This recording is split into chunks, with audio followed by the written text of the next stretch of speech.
are back on item number 10, water, wastewater, and reclaimed water rates and cost of service study. Take it away, Erin. All right, good evening, council members. Erin Young, Water Resource Manager. Staff have a couple slides, about 10 slides for you before we turn it over to Stantec to get into the heavy-duty detail of the presentation. We realize that there's a lot of technical information part of a rate study. So we're doing our best, to balance how much technical needs to be shared so that you have the information you need to give us direction. This did take an hour and a half with the Water Commission last week, so just to prepare you. We'll start off sharing. That's why you brought snacks. Right? Although somebody asked for coffee and we didn't bring any coffee. Next time. So we're going to share just an update on outreach efforts, putting into perspective where we're at in the process and how it will all come back together in a couple months. And then we'll get into the capacity fee presentation itself. So I'll turn it over to Lisa Dean to provide an update on outreach. Mayor and Council, Lisa Dean, Management Analyst for Water Services. So outreach is not a singular activity, it's really a team effort. This team is quite remarkable. Erin is leading the team or leading the effort for this rate study.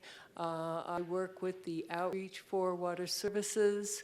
We also have the team of the City Manager's Public Affairs Office, Sarah Langley, Samantha Victor, and that whole team that's been working together to put together presentations. And we have the consultants have a specialist in outreach. So everything we do is is really carefully considered and executed in this process. When we went into the rate study in May and decided that this is where we're moving into, we knew that we wanted to kind of lay the groundwork. We did 3 roundtable meetings in early September. We reached out within the city structure, and we asked for our liaisons for every board and commission, and we invited one member of each board and commission to join in a roundtable just to talk about the status of water in Flagstaff. We invited them. We had 3 sessions. 36 people attended. We also had a request from a local organization on December 6th that we did a roundtable for as well. We thought we'd be there for 30 minutes, and we ended up to an hour, and we were there for an hour and a half. So these are general conversations about the status of water, what we're facing, and where we rank compared to the rest of the state, the country, and the world. So we did initiate our rate study notice with a press release on October 16th, and that kind of rolled it all out. And that's when City Council was really made aware of the rate study and the process involved in that. We did embark in a town hall style informational meeting on December 7th. We took advice from council. We had a phone-in option so people could call in if they didn't have computers to be able to talk about and hear about the rate study and just what we're doing in general. We advertised, we had Spanish interpreters, we advertised on social media, the newspaper, and we also had messaging on municipal bills. This meeting was not well attended, probably because we weren't offering numbers to people. So if it's not going to hit me in the pocketbook, then why do I care at this point in time?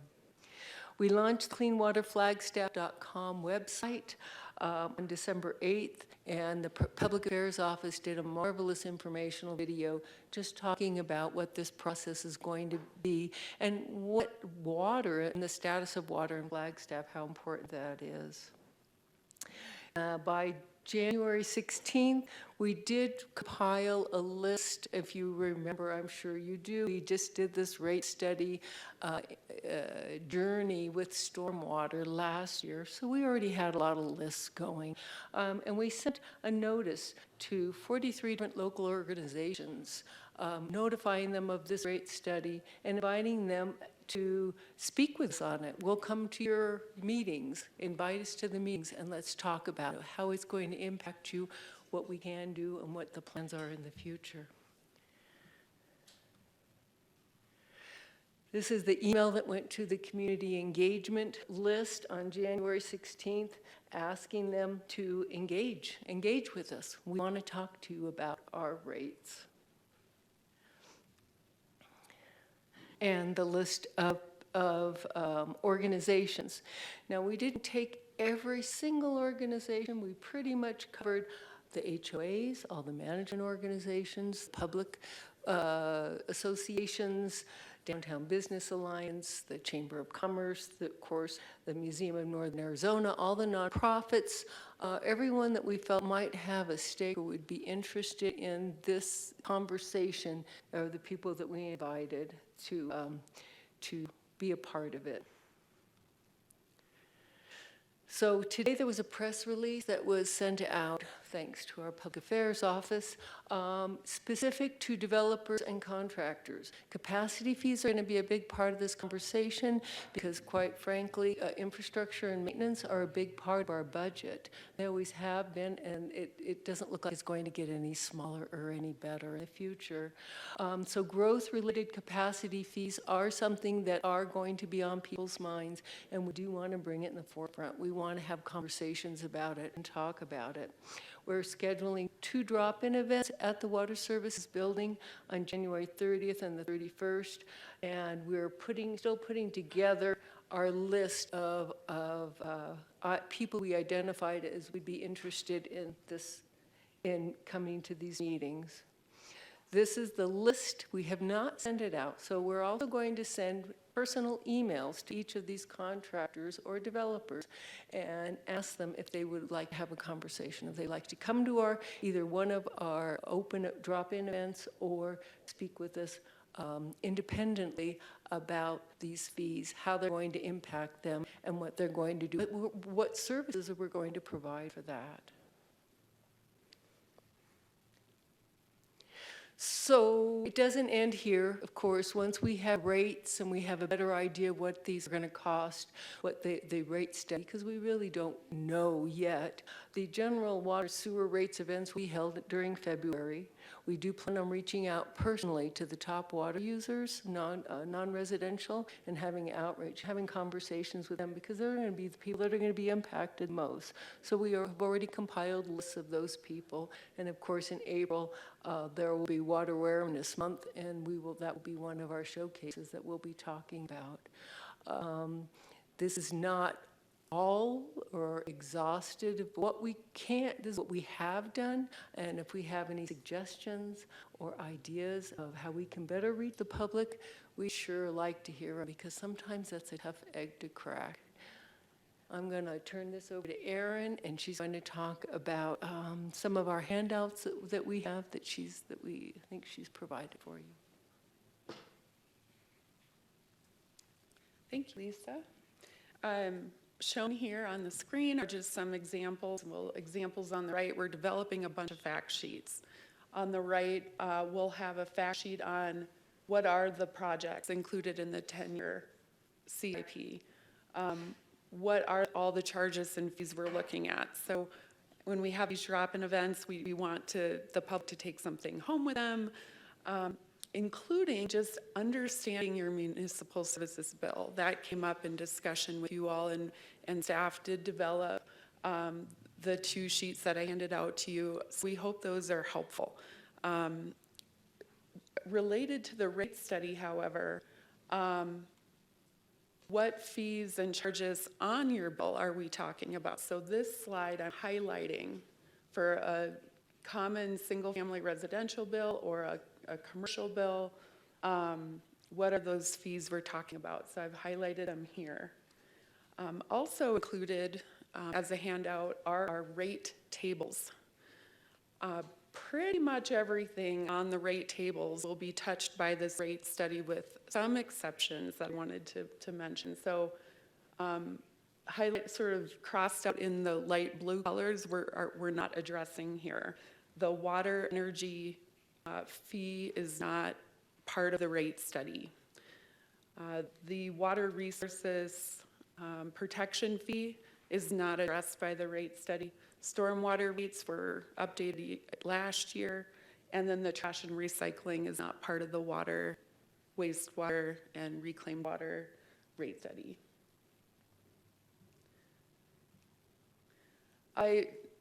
Presenting this to the Water Commission, we sort of realized that it might help if we can conceptualize where we're at in the process and how it's going to come back together.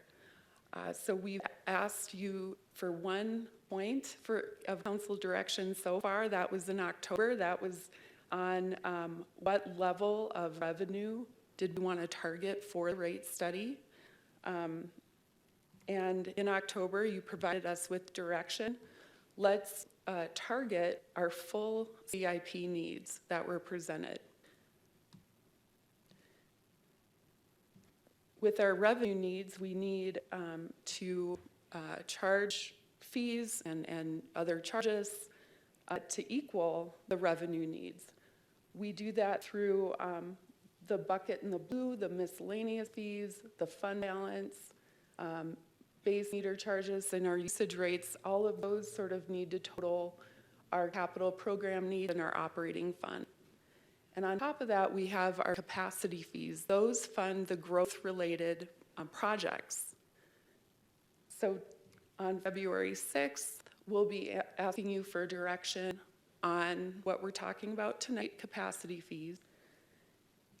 And in March, we'll come back to you for that blue bucket, where we'll ask you for direction on usage rates, on our base charges, all these other charges, and how we can adjust those to help equal the revenue needs that you've given us direction for.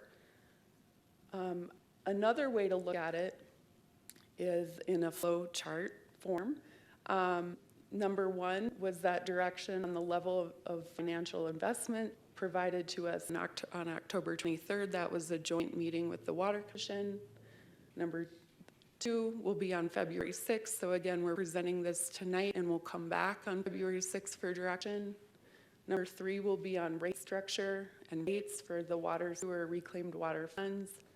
And then we'll come back on April 16th and we'll put all pieces together. And you can see the different rate options that we have, how, what sort of decision points you still have, how you can make adjustments to the whole picture. That sort of makes sense. And then we have two other dates in May reserved for wherever that April 16th date takes us. If you want staff or Stantec to come up with slightly different models, we need time to bring that material back to you for review before we then enter the public hearing process where we're presenting final rate adjustments. We would like to add in 2 joint council commission meeting dates, and at the end of this meeting I'll ask if those dates work for you and if 3 to 5 p.m. is a good time for you. We felt that was a nice opportunity to get both groups together, hearing the commission recommendations in a meeting format rather than coming from the commission meeting and going back and forth. So tonight's meeting, again, we're asking for direction on 5 topics for February 6th. I'll walk through these briefly. First, number 1, Stantec presented 3 methodologies in their last presentation to base capacity for calculating capacity fees. Staff and Stantec are recommending the combined method, but again, that will come forward tonight. You'll learn more, and then we'd like your direction on either 1A or 1B. Number 2, we can use as a basis for the level of service calculations, and Carol will present this in a little more detail. We can use our system actuals, so our the physical peaking demands that we see in our system versus our design standard demands. Those are very different, and staff and Stantec are recommending that we proceed with using system actuals as the basis. So this hopefully will make sense when Carol goes through that. Number 3, do we collect capacity fees to fund a future water supply infrastructure project, or do we not? Number 4 is the same on wastewater. Do we collect capacity fees now to fund a new wastewater treatment facility? And I should say partially fund. It wouldn't fully fund either one, but we would start collecting fees towards those large infrastructure projects. And number 5, would you agree with staff and Stantec to include loadings capacity along with flow capacity as a basis for calculating the level of service on the wastewater system? Currently, flow capacity was used as a basis, but we're suggesting we can look at the loadings capacity, which is a driver for a lot of the big capital investments that we're making. That hopefully Carol will articulate that, and it should make more sense. We did bring these 5 items to the Water Commission last week. They had 6 of 7 in attendance. They did recommend 1A. They were unanimously in agreement on 1A and 2A. 2 commissioners had concerns with number 3A. 1 commissioner had a concern with 4A, but consensus was still to go with those options. And the consensus was you include the loading capacity along with flow capacity as basis for calculating the level of service on wastewater. Yes. And are you going to talk about what those concerns were when you go through all of this? We can do that. We can do that now, actually, before we break to Stantec's presentation. Thank you, Shannon. Of course. Mayor, members of the council, thank you. I just wanted to highlight a little bit on the concerns that came forth. The concerns that were verbalized had to do with the 2 projects that I mentioned, the future water supply, the wastewater plant, really because of the magnitude of the projects. So I would say that they were listed as concerns, not necessarily for or against, but just understanding that the magnitude of those projects and what they represent as you see in the data. I think, so really looking at 2 concerns on the water side. 2 commissioners that were speaking about that. The other one for the wastewater side was really nothing more of a clarification.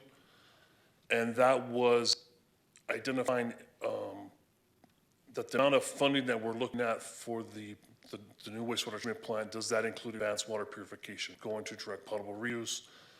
So I did speak with the commission, say that is not included as part of that, as part of those considerations.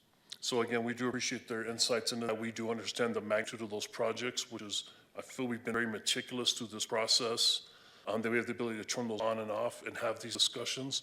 So we do get where those concerns are, and we appreciate their input on that and our ability to bring those to you to discuss. And you will see those also in the presentation. You'll see those numbers reflected. Great, thank you. Thank you.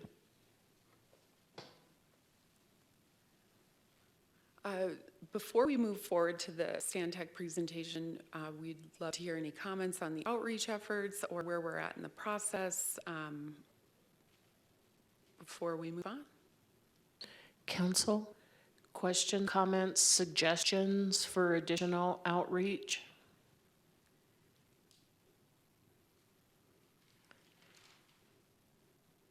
Hearing none. Hearing none, you've done an outstanding job. Oh, thank you. We will keep pressing forward. All right, Carol. We have Carol Molesky here in person, and I'll bring up your talk if you want to. Thank you. Migrate over here.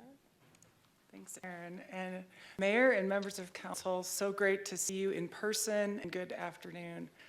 Erin did a great job setting me up here. You'll see some repeat information that you've seen in the past, but hopefully we can give you more details, and tonight we're going to talk numbers. So I hope you've been refreshed, and we'll look at some numbers for each one of these options. for slideshow. Okay, thank you. This afternoon, I'm going to go over again where we are in the rate study. Then I'm going to talk about the capacity fees in great detail. We're going to show you what they are, what they include, what projects are included, and then we'll talk about the results. At the end, I'd love to hear your thoughts on these alternatives. You've seen this graphic now several times, so this represents the 7 tasks of the rate study. We are now here. The capacity fee analysis is part of task 3, the cost of service analysis. We'll be continually moving through the rest of these tasks in the next couple months with you. You might remember that capacity fees are not regular rates. They're fees charged to new customers, new connections, one-time fees that recover the costs of growth in the system. It's a very simple formula, but there are a lot of details that are involved in calculating these fees. The simple formula is essentially your system capacity, whether it's existing capacity value or new capacity value, divided by that actual capacity amount. We can look at capacity amounts in million gallons per day, or equivalent residential units. So tonight we'll be talking about gallons per day in terms of an equivalent residential unit. We call that the level of service. The fee itself is represented in dollars per ERU or dollar per gallon per day. There are 3 approaches used by the American Water Works Association and the Water Environment Federation. These are the buy-in method, the incremental method, and then a combined method, which, as you can imagine, is a combination of the 2. And these 2 methods are important to understand and to select the best one. You look at what you have available in your system, whether it's your existing capacity to serve new customers or capacity that you're building in your system for new customers, or both. So we have the buy-in method, that is a look at your infrastructure that you've already invested in. And typically utilities have capacity available to serve new customers, but there's always room for more projects that you need to build to pay for new capacity. That would be the incremental method. So the incremental method focuses on that forward-looking plan, the CIP, or Capital Improvement Program, and looks at only the capital that is associated with growth, so the new projects for growth. The combined method, again, is where your system has available capacity in the current system plus the need for new projects to build new capacity. We have a box around the incremental method because for almost all of your fees, your capacity fees for water and wastewater are based on the incremental approach. In the last rate study, it was called the plan approach, but it's the same, it means the same thing. The exception is for wastewater treatment. Under the last and your current fees are based on the combined approach for the treatment for wastewater.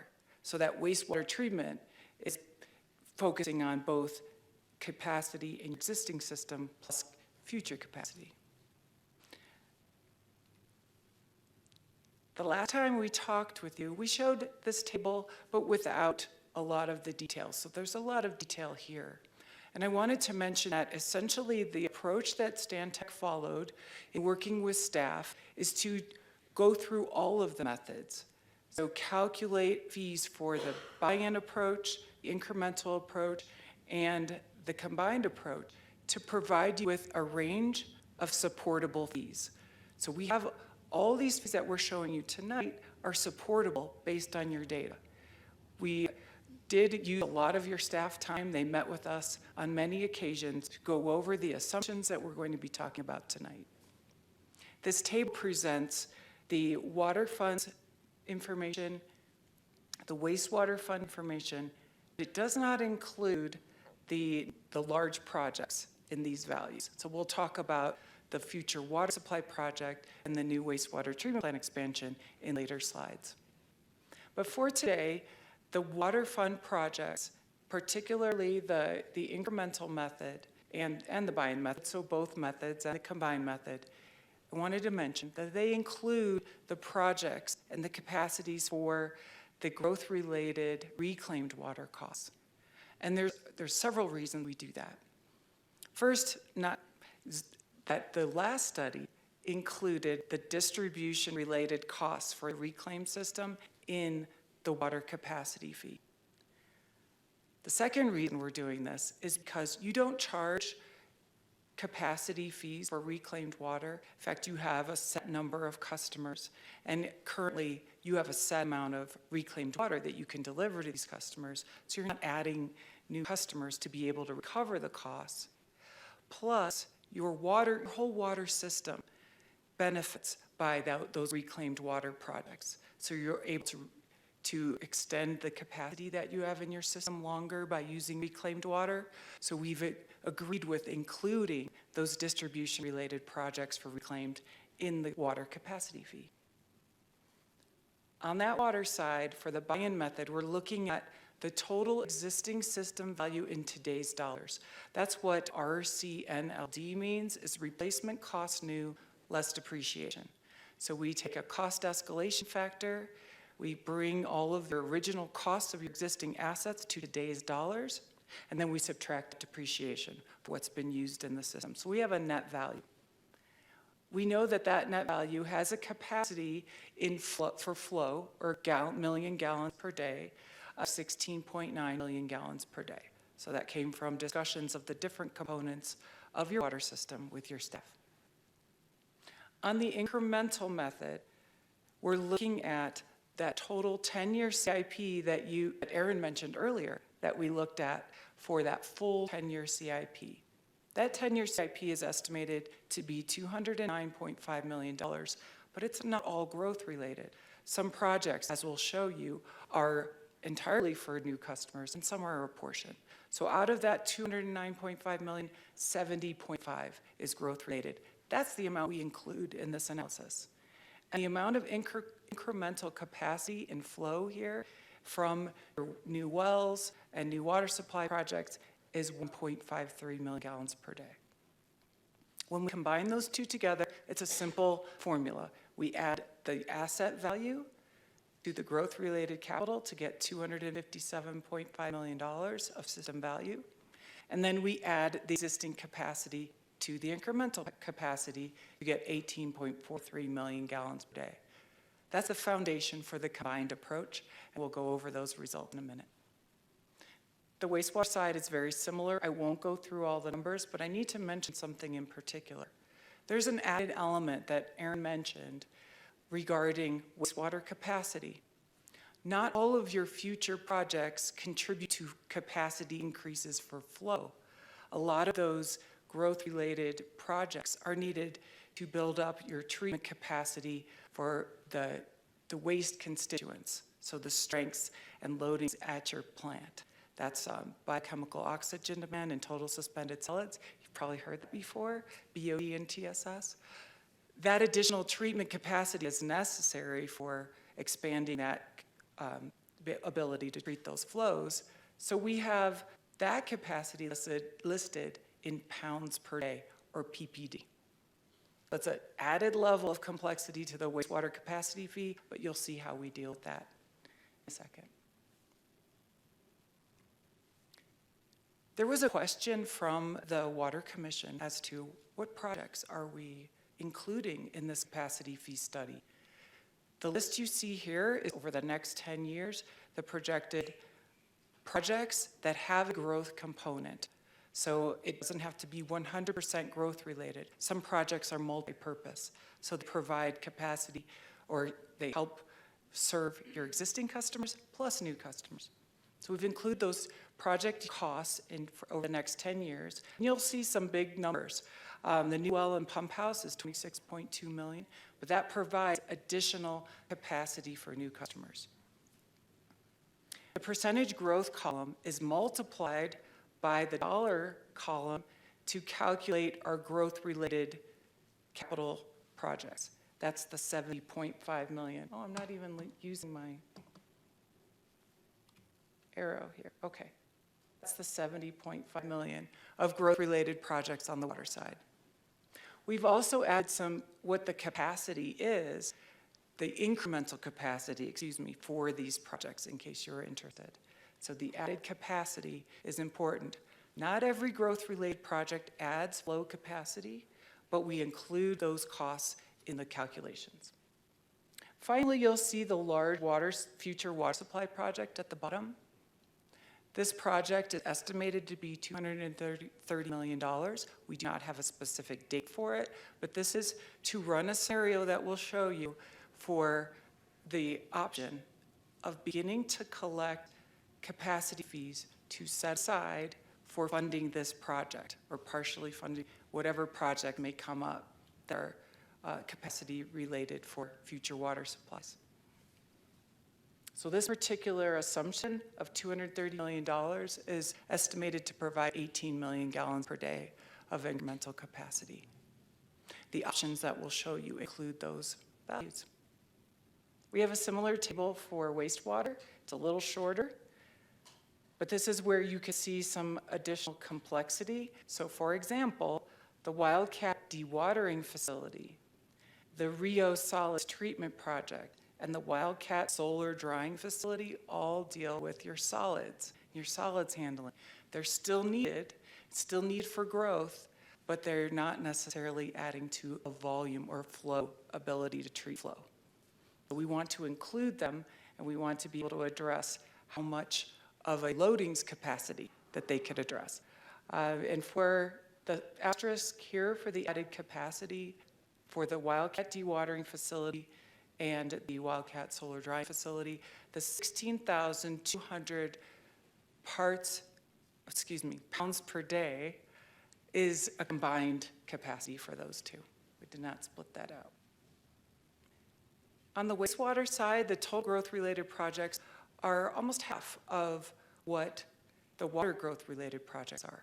So $38.3 roughly million of growth-related capital projects over the next 10 years.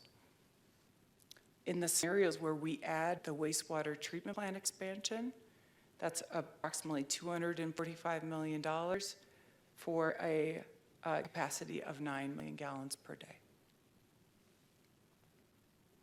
Do you have any questions about the projects before I move on to the values? No? Okay, here's some more numbers for you. Aaron mentioned another question about that concept of levels of service. Levels of service is important because it gives us our denominator for calculating a fee for an equivalent residential unit. We know that new customers require a certain amount of capacity in your systems, in your water system, wastewater system. That capacity has to be built into the system when you design and build your infrastructure.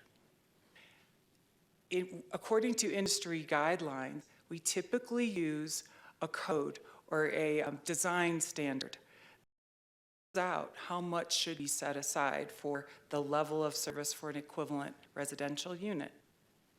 We're quoting, well, this isn't a direct quote in this first bullet down at the bottom here, but this is from the American Water Works Association Manual of Practice, so it's a rates and fees and charges. And it talks about the level of service, LOS standard, is the amount of capacity allocable to an ERU on average day or peak day basis. We're using peak day numbers here. And it represents the amount of capacity, whether or not the capacity is used by the customer. However, it says a review of historical customer and per capita flows. I don't have to read the rest of this for you. I think you could read it, but it says a review of history and actual flows is important to test those design standards to see if they need to be adjusted. That's why we're presenting to you two different levels of service. The first one is from your code, and that's the design standards. It is a formula for the water fund. It is the people per household. So in your code, it is 3.5 people per household. You multiply it by the demand per capita per day, which is 100 gallons per capita per day, and then you multiply it by a peaking factor, which in the code I believe is 2.5. If you've got your calculators out, that should total to 875 gallons per day for an equivalent residential unit. The water side, oh boy, I did not memorize those numbers, but on the water side, we do something similar. We have the people per household and a gallons per capita per day with a peaking factor. I think the peaking factor is 1.6 gallons per day. Can we take you back a couple of slides? Vice Mayor has a question. Okay. Thank you, Mayor. I was just curious what Red Gap and soft costs include. Vice Mayor, Mayor, and members of council, that's a great question. Those we took from a list of projects that are being undertaken to do some mapping and right-of-way acquisitions. Thank you, Aaron. Surveys, everything to prepare for that larger project. So we call them soft costs because they're mostly studies and tests. Thank you.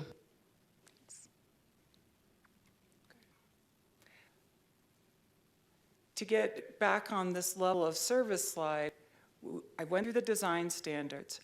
We asked staff to help look back through the last 3 years of data for actual usage, gallons per capita per day, actual peaking factors in the system, so peak day factors of production in your water system. We also looked at the census data. The most recent census states that this Flagstaff area has an average of 2.4 people per household. We gathered these new numbers and calculated a new level of service based on actual data, and that is 335 gallons per day on the water side and 257 gallons per day on the flow side. The biosolids master plan for the city states that an equivalent residential unit requires 0.67 pounds per day of loadings. So these actual use data are helpful in informing a more current level of service. We are recommending that you move forward with that option, but we're providing with all of the data so that you can see the results. To orient you with all the numbers that we're going to be going over, the flow chart here shows the water capacity fee options. What we're going to show you are all the combined method results. At the back of your packet, you have many, many screenshots of all of the methods that you could refer to, and we can talk about if you like.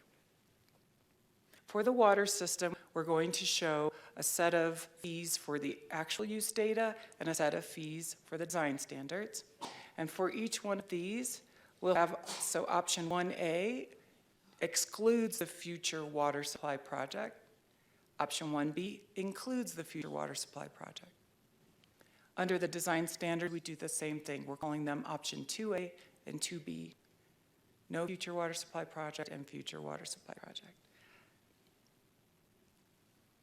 Before we get to the values, I'd like to ask Aaron to come up and talk about the water supply scenario.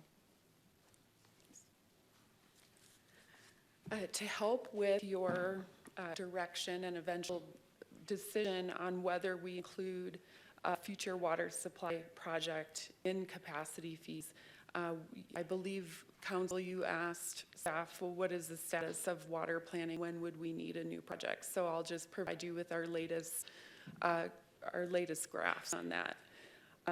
This graph we've seen many times in the past. This is the most current graph starting in 2022.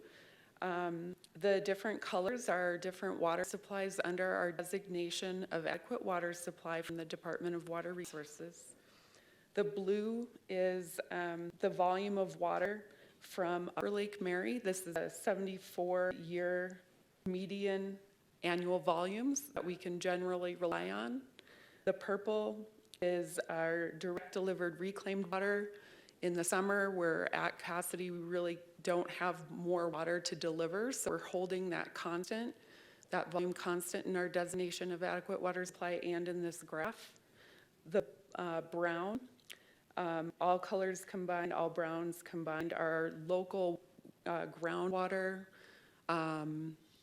designated amount of 9,900 acre feet of water. We're currently pumping around 8,000 acre feet a year. We're still growing into that 9,900 acre foot capacity.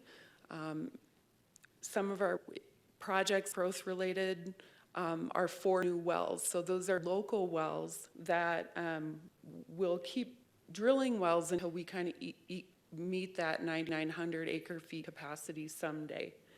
The curve is our numbers that might vary. So that would be the 1.4 population growth rate. That's an assumption in this graph. That was our last decadal average growth rate.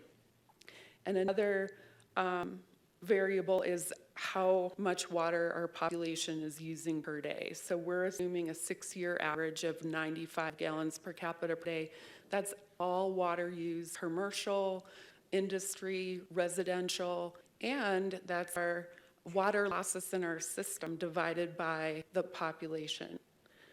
So if that holds steady in the future, then we get this, this curve, and it helps us forecast when we would need an additional supply for a designation.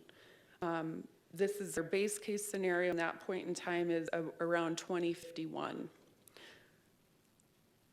Eric, can I ask Yes. a quick question? Recovered, reclaim, is that what we release into the Rio? That is from the Rio to Flag Water Reclamation Facility.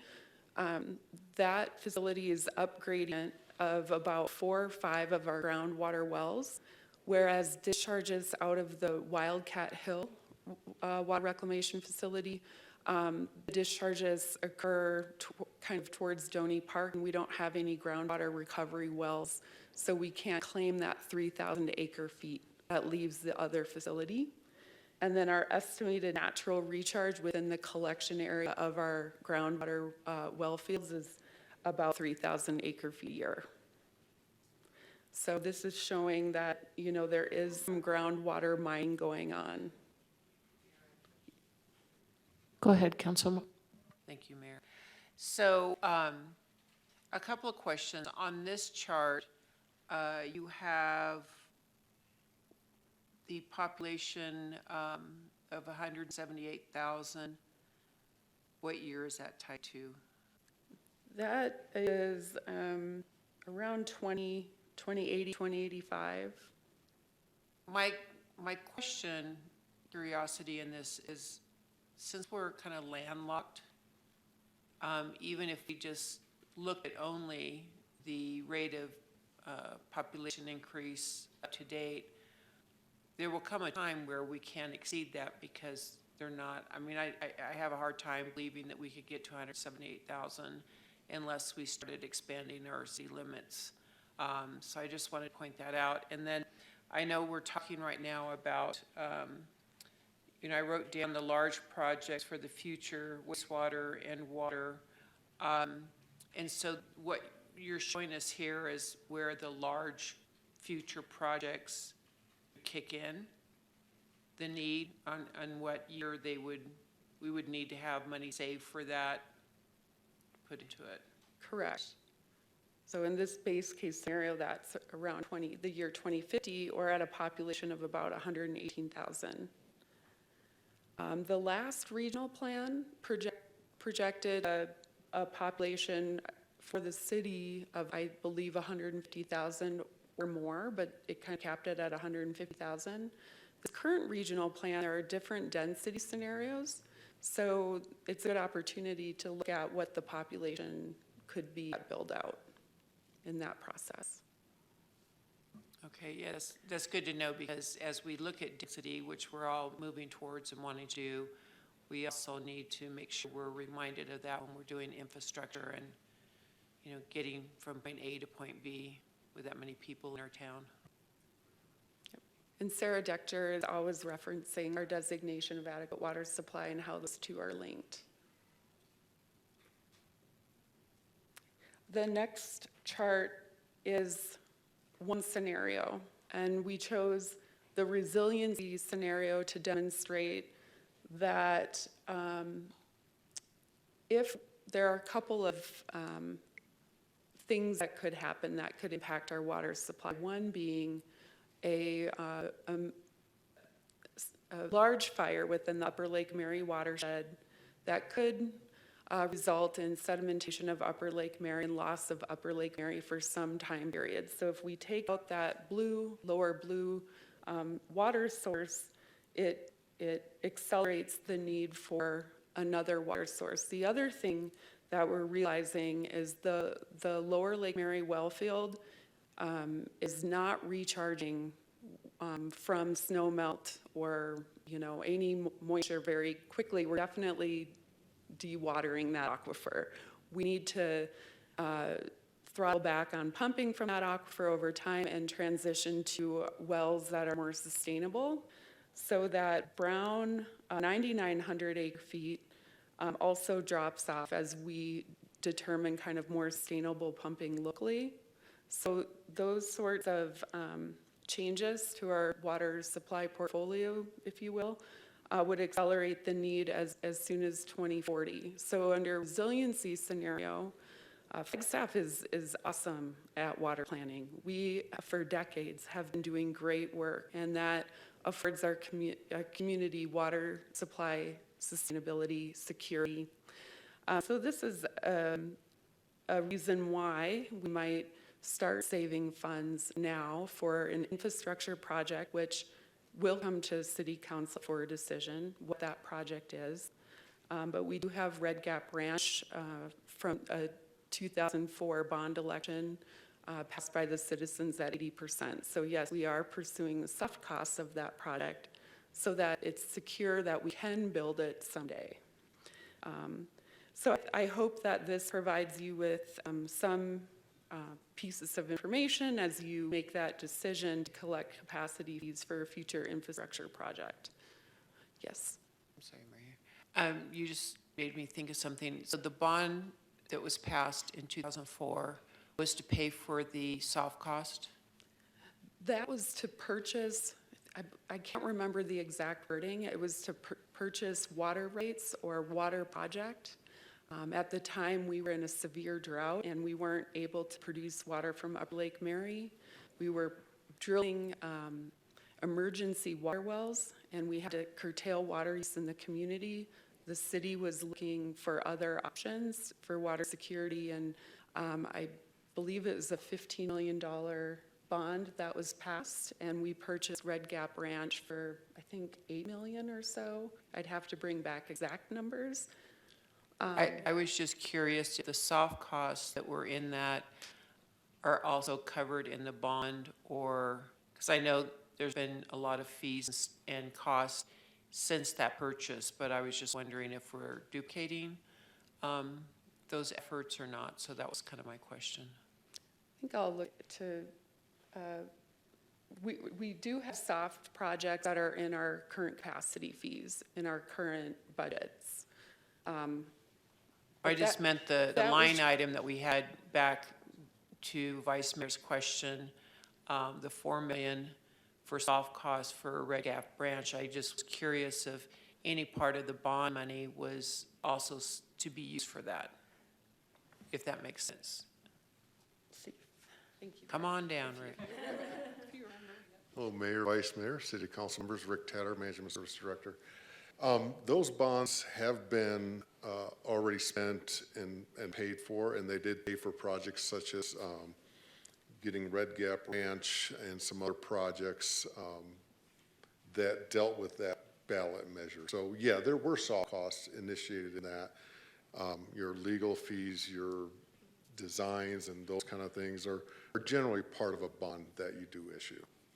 But yeah, that's in the past. These are new revenues for these currently planned, not old bonds. New future fees.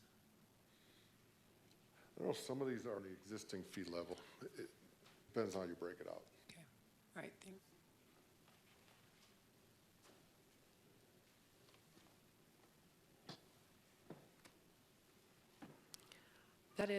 This is my last slide.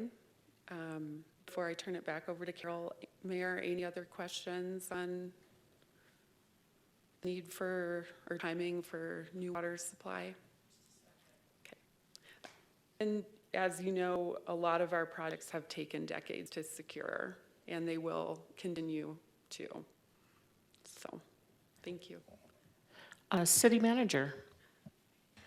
Thank you. Thank you, Aaron. And before you exit, going back to the discussion about population growth and projections, it's my recollection, and I could be corrected on this, I might misstate it, but in looking at what was deemed to be the city's 100-year plan for its water resources, I recall that it was not a projection of continued growth through that entire period, but that at some point, and I was thinking it was 60 or 70 years out, we would be plateauing or flattening because the city will have reached basically its capacity for population.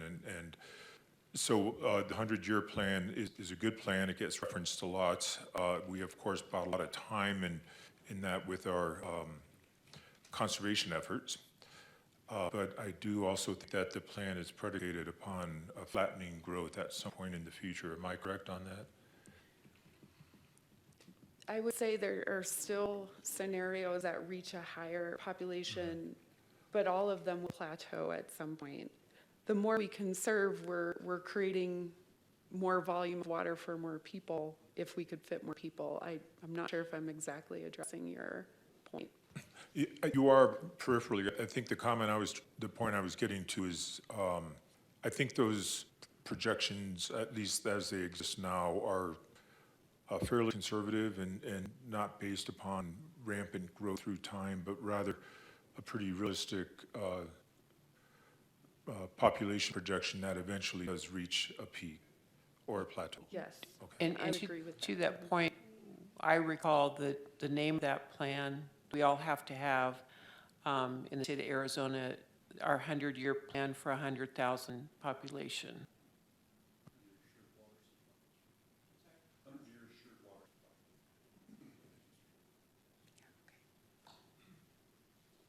I don't see any other questions or comments. Great job. Thank you.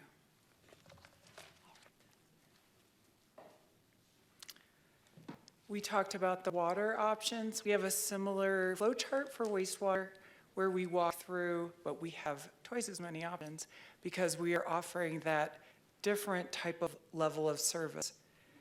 On the left, on this side, we're looking at actual use data, but only flow related. So what we're looking at is essentially a denominator in our equation that's all volume. On the second side, the right side of this, we're looking at a flow component and a loadings component. And we feel this is important to consider because of those future wastewater projects that are more loadings dependent and are required to increase that capacity. So you'll see that there are 4 options under the actual data level of service with and without the wastewater treatment plant expansion project. Can I, and I know you've said this, but can you remind me again what loadings is? Yes, Mayor. This is the actual wastewater constituent, so the BOD and TSS, so pounds of waste, pounds of the constituents. Solids is another way to say it. Does that help? Okay. We're doing the same thing on the design standards level of service. We're showing you 2 options with flow only and 2 options with flow plus loadings.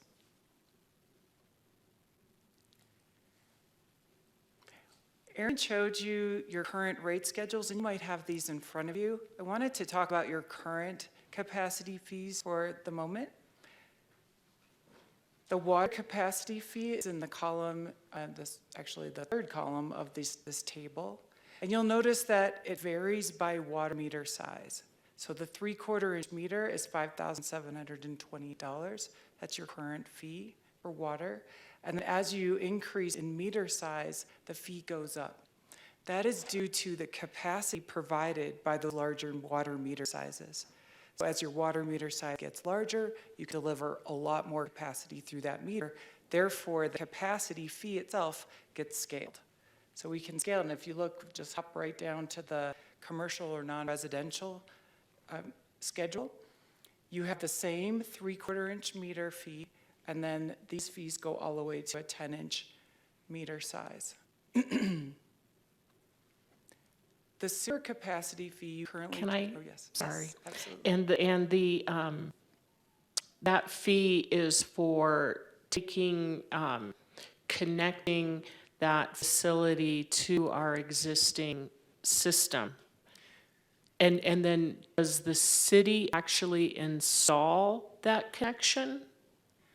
So Mayor, the capacity fee is not the actual connection cost. It is the cost of capacity that's provided for that connection. The actual cost of connection has to do with the meter fee, and then there are connection fees as well for that physical connection.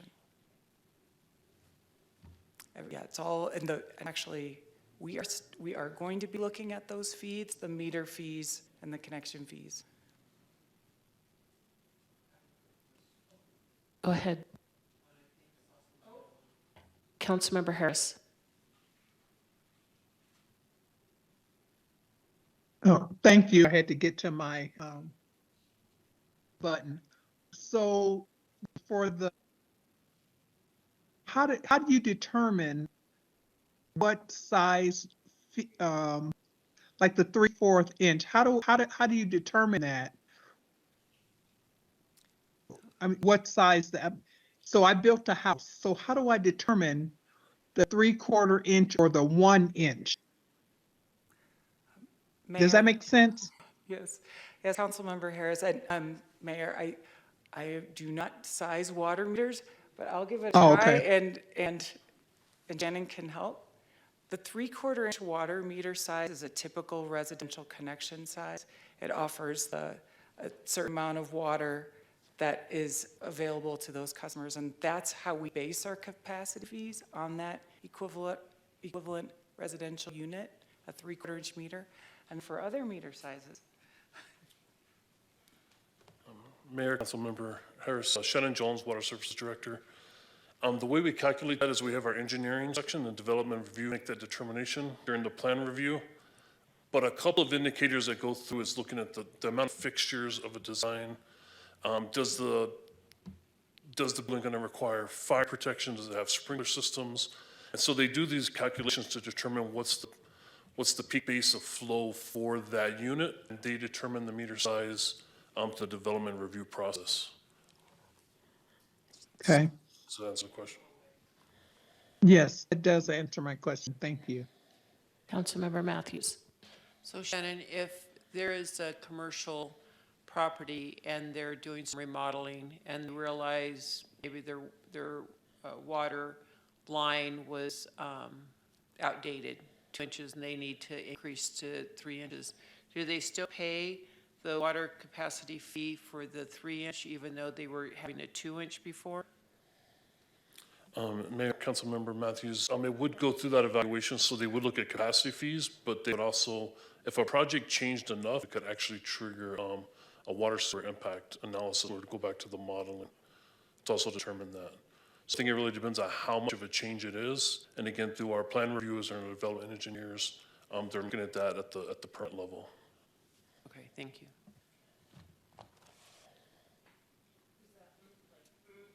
I'm sorry, I can't get to my thing fast enough, but Mayor, can I ask another question? Certainly, go ahead. And then Councilmember McCarthy. Okay, sorry about that. So then so I'm thinking about single-family homes, not complexes. So do the homeowner who's building a house, do they know this information about size of the water? What is it called now? I want to call it the right thing. Connector, do they know that? Do they know that information? Do they understand that, or they just depend on their builder to figure it all out? Mayor, council members, I think it's probably multiple. I do believe that there be residents who choose to manage that project where we'd be directly with the resident, but I also think that there would be builders that would either hire a developer or consulting firm, or it would be a subdivision developer at the time. So I think I think there'd be scenarios where each of those could occur. Okay. So just out of just a point of information, so I built this house that I live in, and nobody's talked to me about water connectors or anything like that.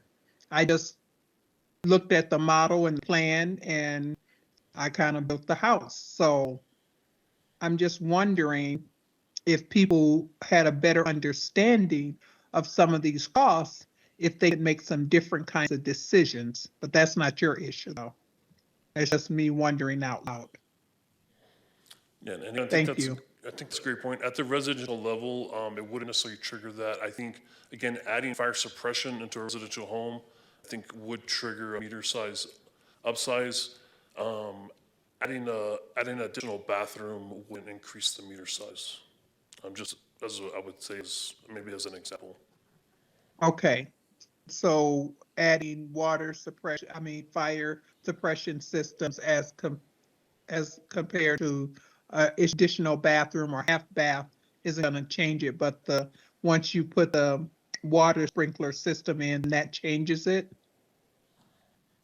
Yes, I would expect that, yes. Okay.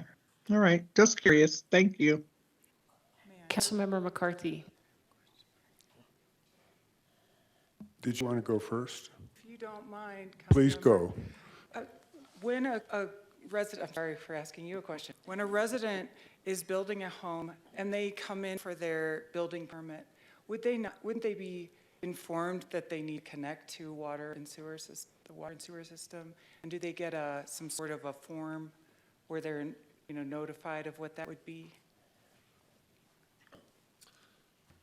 Yes, so just to answer that question, so that would occur, I think maybe not at that level of detail. I think when you're trying to get your building permit, right, and there's multiple charges on for inspections and water services and connection, it's not individual. I would say that's rolled up into your permitting fee. One more question. If you, say you are upsizing your residential, or not residential, say you have a commercial 2-inch connection, and you decide that your water needs are such that you need to upgrade to 3-inch connection and 3-inch meter, would you pay the difference between fees? So you've already paid for a 2-inch meter, so if you get a 3-inch meter, then you'd pay a difference in those fees?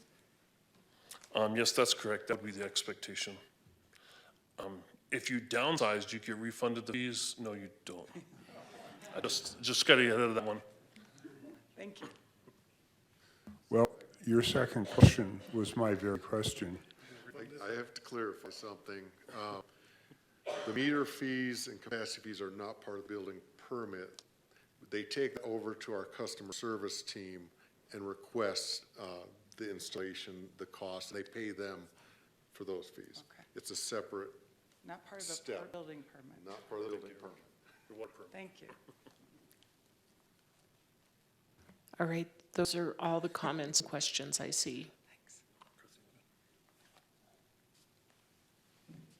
Thank you. So if we go back to the list, we'll talk about the sewer capacity fees while we're on this list. You'll notice something different here, that a 3/4-inch sewer capacity fee for residential customers is $3,723. A 1-inch residential sewer capacity fee is $3,723. 1.5 inches. That is not entirely common, but it is an approach whereby we assume that a sewer capacity fee is recovering the cost of that sewer capacity needed in the system, and that a larger water meter size on the residential side represents an additional need, say, for irrigation purposes. So that irrigation water wouldn't return to the sewer system and it would not increase the requirement for a residential sewer capacity fee. So that's why we see that there's the same fee. We also see that for multifamily, so not single family, multifamily, we have that $3,723 per unit. So if you have a multi-unit apartment building or condo, each unit pays that fee. So it doesn't matter what the meter size is on the sewer side. It has to do with the units in that complex. Finally, the non-residential, commercial we are subject to that multiple meter size schedule. And that's again based on hydraulic water flow capacity of the meter sizes. So it's almost nearly the same as the water side, but there's some small nuances. Now that we have all that understanding, let's look at the water capacity fee options. These are a lot of fees on one slide, so I'll just describe what we're seeing here, then we can look at the comparison of what we're seeing. We have two parts of the table. The top part is for the level of service based on actual use data, and then the bottom part is the level of service based on design standards. Remember that the level of service for actual use is 335 gallons per day for an equivalent residential user on the water side, and the design standards are 875. A larger level of service means that you can serve fewer connections, therefore the fee is larger. So you have the same dollars you're recovering, same growth-related dollars, but you have fewer connections over which you can recover that, so the design standard fee is higher than the actual data, the fee based on actual data. The no future water supply, naturally, is less than the future water supply option in both of these scenarios. So with the current fee of $57,728 for a 3/4 inch meter or an equivalent residential user, the calculated fee for that same meter size under the actual data is $6,507. If you start to plan on collecting revenue, capacity fee revenue for the future water supply project and set it aside for that project, that fee is $8,146. So you have that same difference that we see in these two fees in the fees under the design standards. The 2-inch, I'm sorry. So if I look back at this handout that Aaron gave us, you're talking about water capacity fees, 5,728 existing. So if that for a 3/4 inch pipe or meter is going to go up to either one of those options, then you get to a medical building that's going to need a 3-inch. Their 57,000 water capacity fee would then go up to 100,000? That would go, we have a chart on the next slide that has all of the meter sizes. There's a lot happening on this slide, so I'll talk about that first, and then we'll talk about the 3-inch meter. So we have some information, just general information about your existing customer base for you too, so you know how many 3-inch meters do we have. So we'll look at the 3-inch as an example. You have 34 accounts currently that have 3-inch meters. That is compared to over 19,000 for your 3/4 inch, because your water customer base is primarily residential. So we have that 3-inch meter, and an average, a typical user, this is just taking total water use and calculating some averages for that 3-inch meter. A typical user is using 212,656 gallons a month. So that would be did you say medical complex? So that's quite a large complex.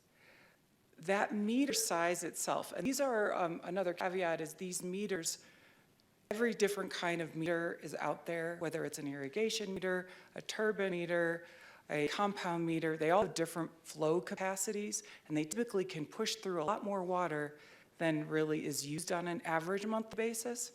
This particular meter that we selected has a capacity of 350 gallons per minute. I took out my calculator earlier, not for the 3-inch meter size, but for the 3/4 inch meter size. It's a lot of water. It's also an instantaneous amount of water that can be pushed through. You wouldn't be using that amount, but it gives you a sense of the capacities of each of these different size meters and how much more capacity a larger meter size can provide. And we're talking about capacity fees, potential capacity. That existing fee is, like you mentioned, is $57,279. With the first option, which is actual use data for level of service and no future water supply project, the fee would go up to $65,069. If you included the additional future water supply project impact, that would be $81,459. I have a quick question here. Is there any limit to the amount of time that we can hold money in an account to spend at a later date? No Mr. limit. Tatter says no. Okay, thank you. Councilmember Matthews. Sorry for this. And I just want to just kind of explain the background why I'm asking. I had in-depth knowledge of a renovation on 4th Street medical building, and the 57,000 capacity fee permit, which they were just upgrading from 2-inch to 3-inch, was almost a deal breaker. So I just wanted to point that out to the council members that these are big numbers when you're in a commercial environment, not residential, and these fees start adding up, so that's a big jump. And I just wanted to point that out, that it was a shocker compared to, I think, other cities down south in comparison. And then, I'm looking at 81,000, and, a lot of our development on the Sunnyside area was not in the incorporated city of Flagstaff in the 80s, and so they didn't go to code, and so they're having to do a lot of renovations. And I just want to point that out for, us to make sure that we are thinking about the impact to that side of our town and how it would impact them, for them to do modernization and renovations for some of these commercial businesses. Thank you, Councilmember, for pointing that out. These are large numbers. I understand. One of the things that is in that schedule is that for very large meters to call, so a customized fee can be developed based on the actual characteristics. So I think that would be an important thing to consider too, the ability to call the water services and ask about it.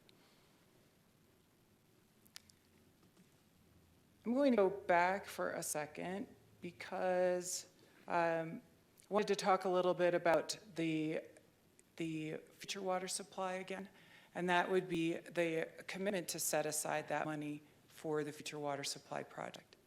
So I just wanted to point that out. The rest of this table that has, this is not, I don't believe this was in your packet, so we'll make sure that you have these values that you can look over. The wastewater slide is even busier because we, again, have twice as many options since we added another set of levels of service. So I'll just go over the top piece for the actual data for level of service. And the top two scenarios, 1A and 1B, are for a flow-based fee only. The existing fee is $37.23, as we saw. And that fee with no wastewater treatment plant expansion is estimated to go up to $4,203. If you included the treatment plant expansion, it's $4,249. And you might ask, why is that so little? The fact is that with the addition of the wastewater treatment plant expansion, there's more capacity. So while our numerator in our equation is getting larger, so is our denominator. So while we're adding a lot, we're also adding we're adding 50% of that cost of the treatment plant expansion, because 50% was determined to be for new customers and 50% for existing customers. You'll see that same impact here with a 2-inch commercial meter as an example. And just as in water, you see that same scaling. So a 2-inch meter would be that much more than the 3/4-inch meter. It's currently $19,845, and the increase would be $22,404 under a flow-only basis versus $22,649. When you're looking at that different basis for a level of service and you're considering the loadings or that solids component that a customer might need, you might be surprised at the results, and I'm going to talk through that. So with the 1C, which is no wastewater treatment plant expansion, the calculated fee is actually lower for this option. It's $3,804. I'll explain why. When we take those projects that you saw that were, I can go back.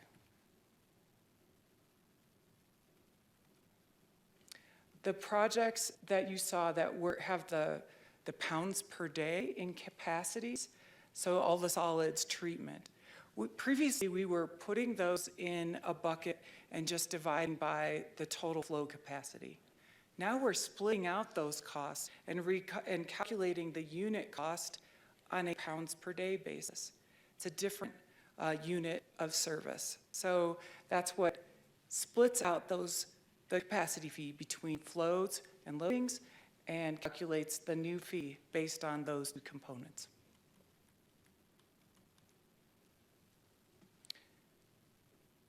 We get the same result when we look at the design standards, just larger fees, because those design standards are higher.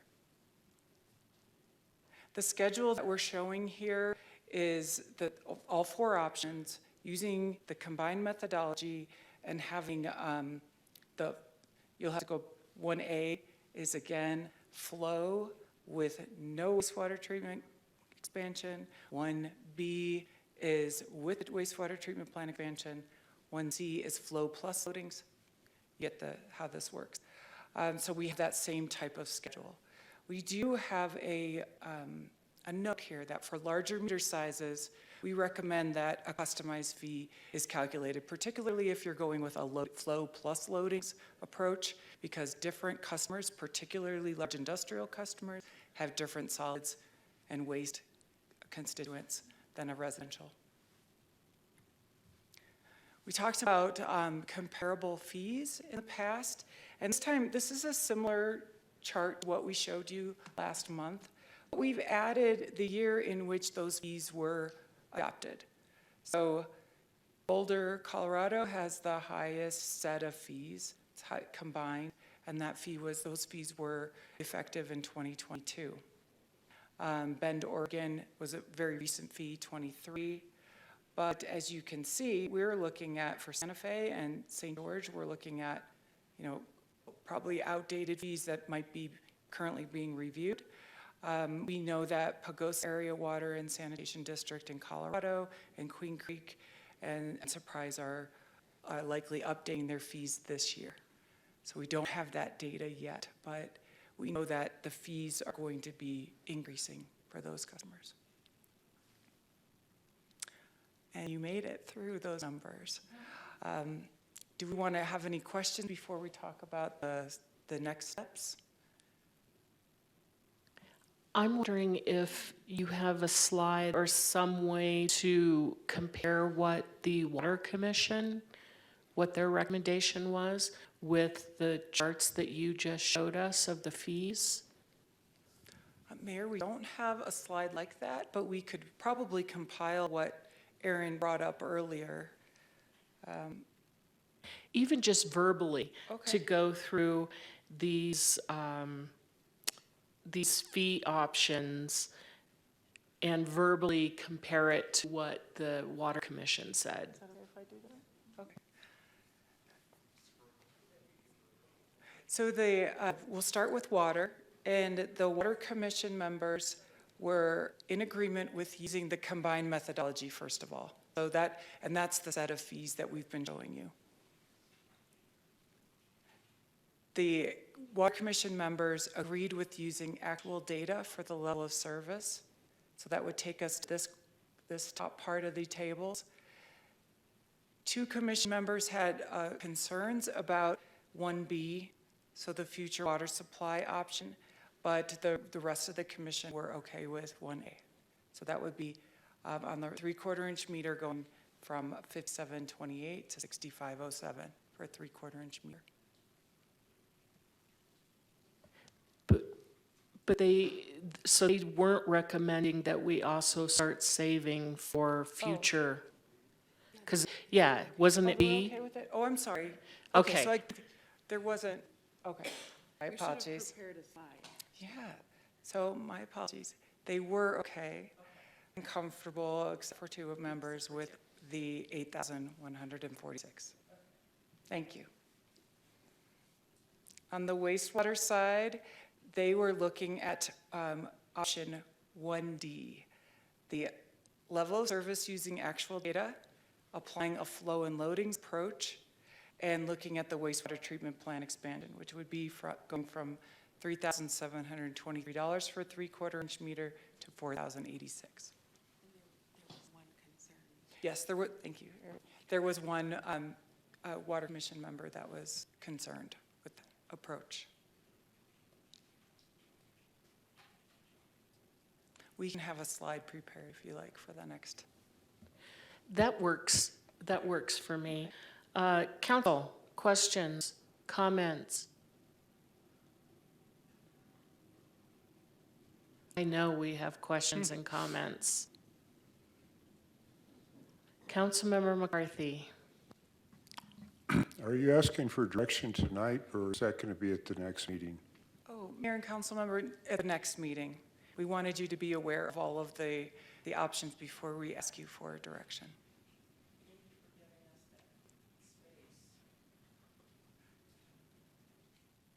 All right, we've had all of our questions answered. Mayor, Oh, yes.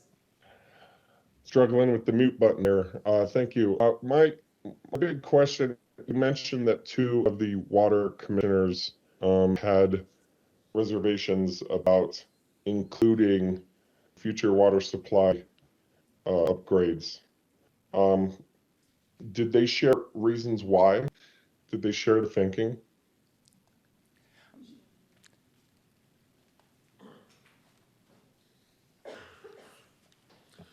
Mayor, Vice Mayor Aslan. So they did, I think the concern that they were voicing was acknowledgement that the two projects we're talking, the future water supply and the wastewater expansion, the magnitude of those projects, right? Again, $250 million. That's a concern. It's a big number.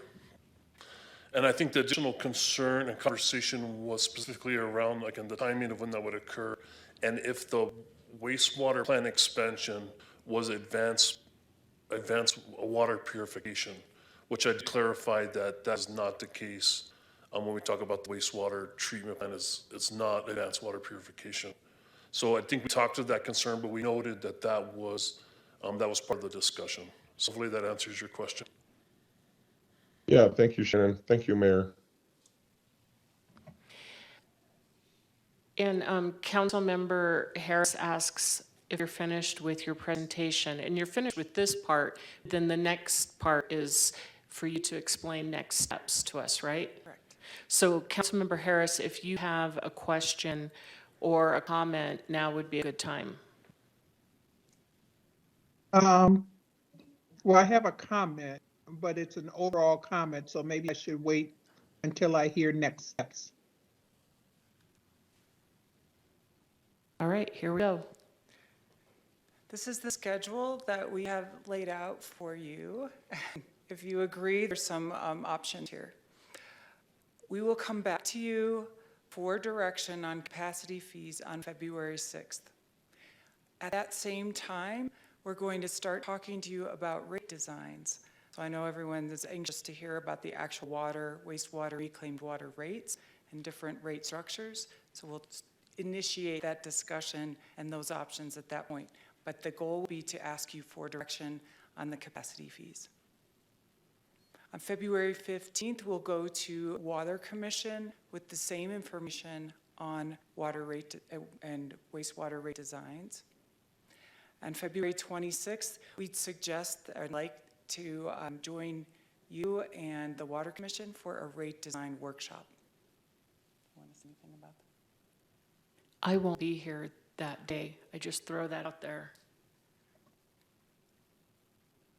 Okay, we'll talk about some alternatives for that. Coming up for future direction from you Aaron had outlined some of those areas.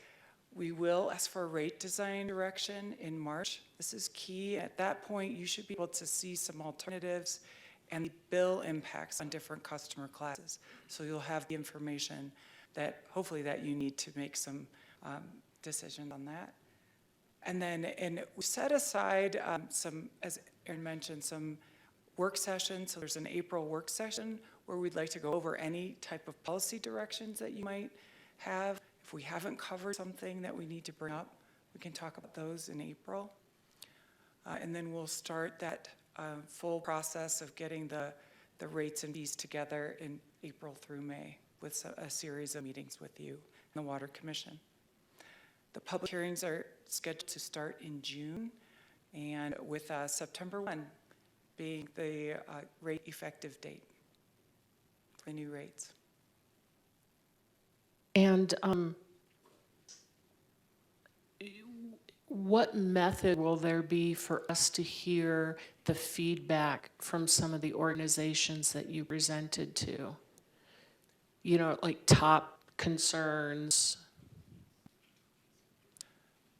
I'd like to ask Aaron to come back up here. Mayor, just in the near term on capacity fees, we have these meetings scheduled on the 30th and 31st with the developers and contractors. So we will summarize who attended and what we heard from them and bring that back to you. Of course, they know they can come and voice their concerns or possible support for any adjustment proposals at that February 6th meeting. So that's just thinking near term. Do you have questions about longer term? No, that's what I was looking for, is what kind of comments, if we could just see some of the, maybe the comments that you're hearing repeatedly from your presentations.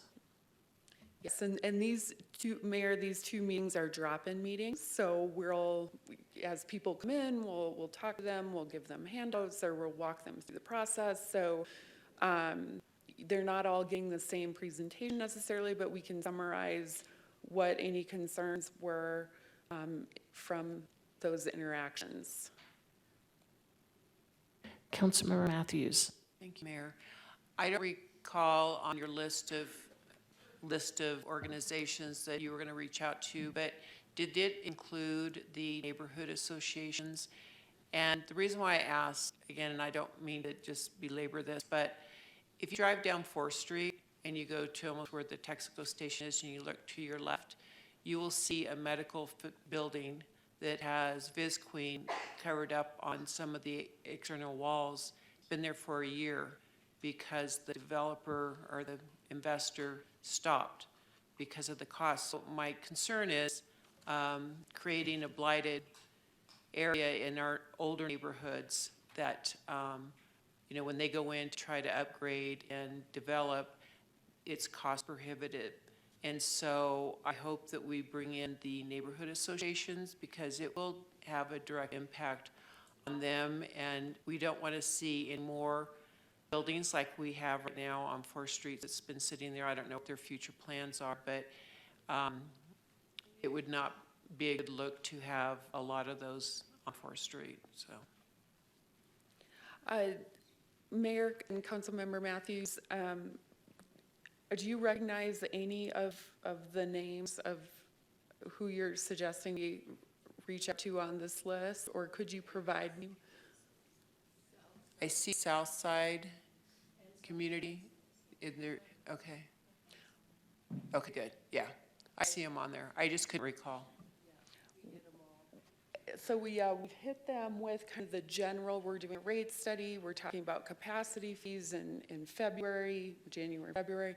We can add them to this kind of more specific target list for the 30th and the 31st, and make sure that they're aware of, because they're paying capacity fees, from what I understand. People part of that organization are the ones who are having financial issues like making those building upgrades, correct, because of the financial issues, so. And it impacts those neighborhoods, so they may not be the direct builder, but they the consequence of that. So just including them to give them opportunity to understand and hear, I think, important. Okay, thank you. Councilmember Harris, then Councilmember McCarthy, then Vice Mayor. Okay, so my comments are probably going to be directed more to council than to the presenters. So I just want us to figure out how we talk to people, our constituents, who do not have a level of expertise and knowledge to understand the presentation that we just went through. All they know is that my rates are going up. And so how do I explain to them why? What can I say to them, other than I know that it's important that we do these things, for the benefit of our community, blah, blah, blah, blah, blah. That doesn't get me anywhere. I need to be able to explain a little bit more and help people understand why this might make sense. Okay, so you all have a lot of expertise. You've been doing this for a lot of years. If I threw you in my associate dean's role, you couldn't do my job, nor can I do your job. So how do we get to that point that we help people to understand all this information that you just gave us? Councilmember I don't know what the Harris. answer is to that. So I'm just throwing that out there because I know that people already ask me questions and I have to go back through minutes and all of that stuff to figure out what the answer, is, or to be able to give them an answer, because I can't retain all that information in my head. That's just not going to happen. So So let me try Go to ahead. answer it this way. As the outreach person, I'm the one that's tasked with having to take all of this very detailed information and data from professionals who understand why we have to do what we have to do, and I have to put it into layman's terms. I have to put it into terms that everyone can understand. I think it isn't a very hard reach to look at the state of water and clean water, not only in our state, but in the country and the world, to understand that we have a lot of challenges that we're dealing with. I think what I would do is I would point to the depth of this rate study that is going into such weeds as to make sure that only the people who are using certain services, additional capacity. Capacity fees are people who need and will be using more capacity than we currently have, and so we need to build that in for the future. Someone is using our septage, for example, then we're going down, we're figuring out exactly what those costs are, breaking that down in what that's going to take to provide that service not only today but in the future, and only those people are going to be paying for that. So you're not going to be paying for something more than what you're actually using or the level of service that you're getting.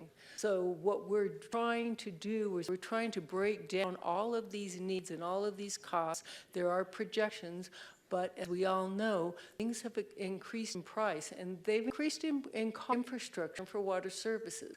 Things that would cost that a few years ago in 2019 that was a few $1 million is now $7 or $8 million or more. And trying to get a handle on that and try and make sure that we are providing that level of service. Just to continue to provide the same level of service is going to be a challenge. What we can assure the public is that we are looking into it in such depth and breadth to make sure that you're only paying what is needed. The money that's set aside that's for future building will go toward building. We haven't come up with a lot of excess yet. Our funds are really, we really monitor and manage our annual capital needs, but there's always things that come up. There's things happen, and there's things that we have to be prepared for the future. If there's a fire or something happens, that we can still provide that level of service. So is it going to impact everyone financially? Probably. But what we can assure you is that we're looking at this in a specific user impact, and we're only assigning fees and costs to those users who will be using that. Does that answer your question? Yes, it gets to that, and so I'll be looking forward to some of those talking points. Thank you. And so will a list or a description of the capital projects be included in this presentation? And also some discussion of how those numbers were arrived at, just so people see that we aren't proposing, grandiose projects that are beyond our future needs? Sorry, Lisa. So when we first started looking at this, I took all of our capital programs and capital projects, and I broke them down into, because the thought is, well, you don't need all of these projects. Why do you need these? So we've broken them out between, this is just like plain maintenance. This is replacing pipe in the ground that breaks that we have to fix. This is improving infrastructure that has already passed its date and needs to be replaced and improved. These are improvements, and these are capacity. So we will be providing you the same kind of chart with numbers, with the names of those projects, and how they're being funded, if they're currently funded, if they're in the 10-year CIP, or if they're not funded at all. And we'll be breaking those down to show you this is methodology that we're using. And so we're not breaking out, we're not asking everyone to pay for something that's in a long-term growth, unless they're actually going to be using that long-term growth. So that will be coming, that's why Aaron had that big draft across these fees here, because we're still updating and we're still trying to put this information into something that's understandable for the common people. And it's a lot to grasp. It's a lot for us to grasp. And I'm not the expert, but I am tasked with putting it into the common man's terms so everyone can understand what we're doing, why we're doing, and when we need to do it, too. Those timing is very important as well. Does that help? It does, thank you. Councilmember McCarthy and then Councilmember Harris. Thank you, Mayor. One of your charts showed what other cities are charging for similar fees. I noticed that one of those cities, Scottsdale, they have advanced treatment for their wastewater. So, and then I think that one of the Water Commission members mentioned that as an issue. So I guess my question is, when are we going to do advanced treatment? And why are we not planning ahead for that? Mayor and Councilmember McCarthy, with Scottsdale and the fees we are looking at, my understanding, talking with the Scottsdale director, we took the tour, everything leading up to where they're at today they have a pilot direct potable reuse side stream of a couple gallons a minute.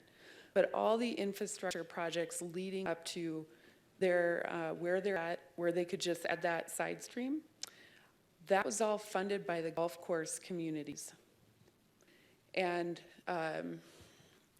now the numbers are kind of out of my brain. The real issue in my mind is not to critique or discuss what's going on in Scottsdale. The root issue is, at some point, will we do advanced treatment? We know that the reclaimed water that's being put in our aquifer is clean, is not drinking water quality. And so are we going to ignore that, or are we going to address that at some point? So I'll look to our director so I don't just talk. Mayor, council members, again, I think it's a great question. I think, again, it's about being part of our process. And right now, if you were to look into our 5-year CIP, you're right. It's not about advanced water purification because we're trying to manage the solids that are currently being removed. Our plants are in compliance. They do meet and exceed all state and federal regulations, and that is important to us. Compliance is critical, and we have to meet that. If if we begin to take resources and assets to move ahead of ourselves in the curve, by the time you get to advanced water purification, you're no longer in compliance. And if you can't treat your wastewater to wastewater standards, how are you going to treat it to drinking water standards? I think in the timing, we know state is currently working through their guidelines to determine what advanced water purification looks like. And so while we're definitely engaged in monitoring that, again, they're in a process and that we're monitoring and we're watching to see how that develops. In the meantime, we have critical infrastructure needs that we're trying to address now. I believe addressing those needs is what positions the utility to have those future conversations, but you can't put that cart ahead of that horse. Again, the fundamentals that have to happen, some of it's driven by capacity, some of it's driven with solids. The more advanced treatment you do, the more solids that come out. And again, how we manage our current solids, you need to get that under control before you look at how do you take that next level of solid. So again, I feel like those are some of the lenses that we're looking through. So we're very intentional when we talk about future water supply. So when we talk about advanced water purification, it is seen through our lens as a future water supply. And that future water supply, depending on the scenarios and how those can be debated on the model, are we talking 2037, are we talking 2058, are we talking 100-year? But we definitely know within the work that we're doing on the wastewater side, that's 5 to 7 years, right? That's not 2037, that has to occur, and that we need to execute that at a high level in order to position Flagstaff to even consider what does direct or indirect, what do we do with reclaim? And as you move to reclaim, how are you going to reconsider your current demands to create capacity to leverage that? So I think that's all part of the conversation. I think having it part of the conversation that we're at now, where we talk about as a future water supply and do we want to start collecting capacity fees to help position us to move there in the future when it occurs. I think that's the level of conversation we're having now that positions us to have that more in-depth conversation at the right time. Bringing that forward into something that we do in 5 years, you see the conversations that we're having now over right, a $500 increase in a capacity fee versus an $800 increase, or should we plan on it? So again, we're just trying to be very meticulous where we're sensitive to those conversations, but not overlooking the fundamentals. But so hopefully that answered your question a little bit, where it's not off the table, but it's not in that short-term planning window. Basically, it's expensive, so we can't do it right now. Just want to add one thing. May I add one thing there to that? The numbers came back to me. Scottsdale has invested $500 million up until this point for all of their advanced treatment infrastructure. And that started in the year around 1999. Today, that investment would be over $1 billion from what their director told me. That's a lot of money in advanced treatment that we would need to catch up to the point that our director just made. And if I recall, I spoke to their director, I think it was at the League of Arizona Cities and Towns, and he said that they're actually not, the public isn't consuming that water. They're still in the process of refining and public information and so forth. Yes, Mayor, to your point, with the rules being developed today, AEQ staff is working on releasing rules for advanced water purification by the end of this year. It involves years of pilot studies by any new facilities jumping into advanced water purification, and they're still working through details that can make or break the cost of these projects. If the rule is too stringent in certain areas, requiring the only way you can achieve certain things in the rules through like reverse osmosis and these not allowing flexibility per project, if that makes sense. Yeah, some cities are saying it's going to be too expensive based on where the rule directions are going right now. So there's a lot playing out in that world of advanced water purification. Thank you. And Councilmember Harris, if you'll just give me a moment, City Manager has something. Thank you. I will be brief and not to belabor. I want to echo some of the comments just made. I agree with all the comments, but some I would give emphasis to. Shannon talked to about the needs right now with respect to biosolids treatment in our wastewater facilities. You know, that's been the narrative for the last couple of years. There's a reason for it. We quickly accelerated up to some capacity thresholds because of our amazing conservation efforts. We have taken a lot of the liquids out of the system for many times of the year. So we find ourselves now handling solids more in our effluent, and we've done some things to address that immediately. The work currently happening at the Rio plant is right on point with that. But there are a lot of big projects right now that just make a lot of sense, and they're urgent because, again, they're capacity related, and it's also, I would argue, even some stewardship issues. We need to do a better job with our utility. It's not outdated or bad or anything, but there are things we can improve that would be a precursor to anything like a discussion of advanced treatment. And I think the quick answer to your question, Councilmember McCarthy, is yes, at some point in time, it will occur, and we all look forward to that. But I think for the reasons stated, that being cost, regulatory uncertainty right now, and the fact that we have much more pressing needs with our wastewater treatment are very compelling discussions. So I think it's something that's out there on the horizon and much to do between now and then. Thank you. Thank you for your comments. Councilmember Harris.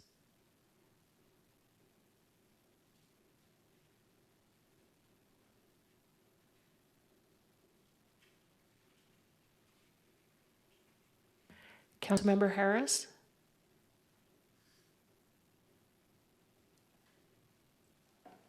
I'm sorry. I thought I was on. I was just for the group that's going to help with the cheat sheet.